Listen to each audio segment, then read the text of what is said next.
Yes, welcome all the student of class 7. I am your computer teacher and today I am here with chapter number 7 and this is our first chapter of PT3 control statement in QBasic.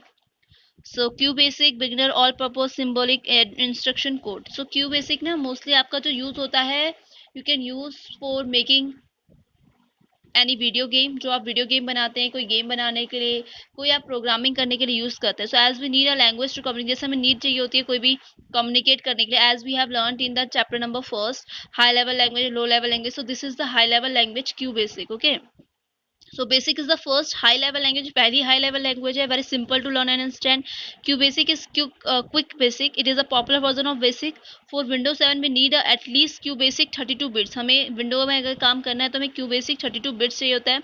We use command to give instruction to the computer ना computer language. हम command का use करते हैं instruction देने के लिए.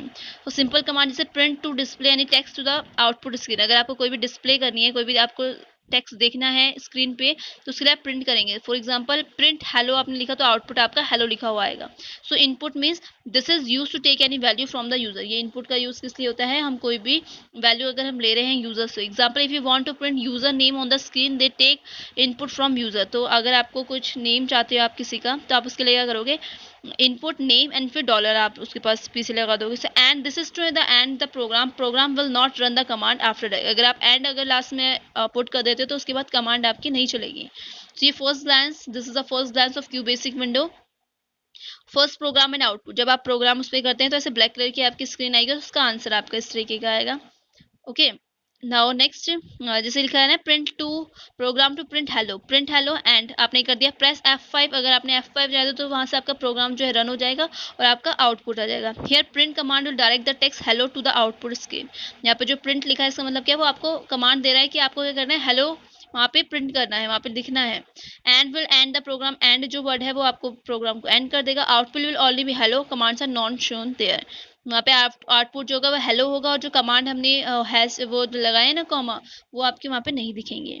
ये input command example है आपके इस टाइप के आगे. अब जो हम डॉलर का यूज करते हैं, your name is name of your dollar. Here name dollar is a variable to store value of name. वहाँ पे वो वैल्यू जो है नेम की वो स्टोर जाती है. Input command is use to take value from the user as we have learned earlier. When we print a value of variable no double quotes are. जब हम किसी का भी वैल्यू पुट करते हैं ना, प्रिंट करते हैं वैल्यू किसी भी वेरिएबल की, तो हम उसको कोट्स में नहीं लिखते हैं. क्लियर. अब है आपका if then else statement. Execute a statement और statement block depending on specified condition. जब आपकी कंडीशन पे बेस्ड होता है तो हम इफ दैट एल्स का स्टेटमेंट यूज करते हैं. For example if condition 1 then statement block 1, यानी कि अगर पहली कंडीशन है तो ये आना चाहिए. एल्स कंडीशन 2 अगर टू कंडीशन है तो देन ये वाली स्टेटमेंट आनी चाहिए. एल्स स्टेटमेंट एंड, अगर ऐसे ही एंड है तो end. If condition then statement else statement. इस टाइप की आपकी ये कंडीशन होती हैं. For condition first any expression that can be evaluated as true, यानी कि ऐसे कंडीशन 1 और कंडीशन 2 क्या है, इसमें से आपको कोई भी any expression that can be evaluated as true जो कि आपके ट्रू हो. नॉन जीरो और फॉल्स जीरो, अगर फॉल्स है तो जीरो आना चाहिए. Statement 1 means one or more statement on one or more lines, one or more statements separated by colons. या अगर आप colons लगा देते हैं तो आपकी सेपरेट हो जाती हैं. इनपुट फॉर एग्जाम्पल 1 और 2. I percentage, if I percentage is equal to 1 और I percentage equal to 2 then print okay. अगर ये ऐसा है तो आपको क्या करना है, ओके प्रिंट करना है, अदरवाइज नो आ जाएगा आपका. Now next for next statement आपका जो यूज होता है repeat a block of statement specified number of time. अगर आप एक ही चीज को बार बार अगर आप रिपीट करना चाहते हैं तो उसके लिए फोर नेक्स्ट स्टेटमेंट का यूज करते हैं. For counter is equal to start to end step increment statement block next counter. So counter numerical variable use as a loop counter. आप देखिए न्यूमेरिकल वेरिएबल होता है आपका start and end. The initial and final value of the counter increment the amount the counter change each time through the loop. यानी कि किस कितनी देर के बाद वो चाहता है कि वो वैल्यू जो है वो आपकी चेंज हो, तो उसको हम बोलेंगे इंक्रीमेंट.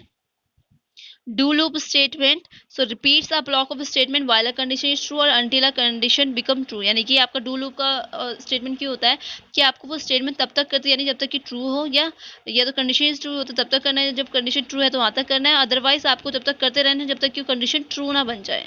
ठीक है. For example do while until condition statement block, फिर आपने कंडीशन डाल दी जो भी आपकी do loop statement while until condition. Condition means क्या है आपका numeric expression that basic evaluate as true non zero और false zero.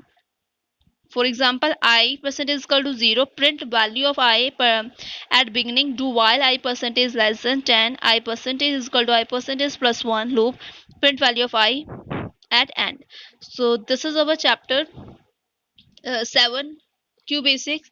So Q basics is a full form of quick basics. Yes, this is the first type of high level language. So I hope you understood the chapter Q basic, and rest of all we will study in our online classes. Thank you so much.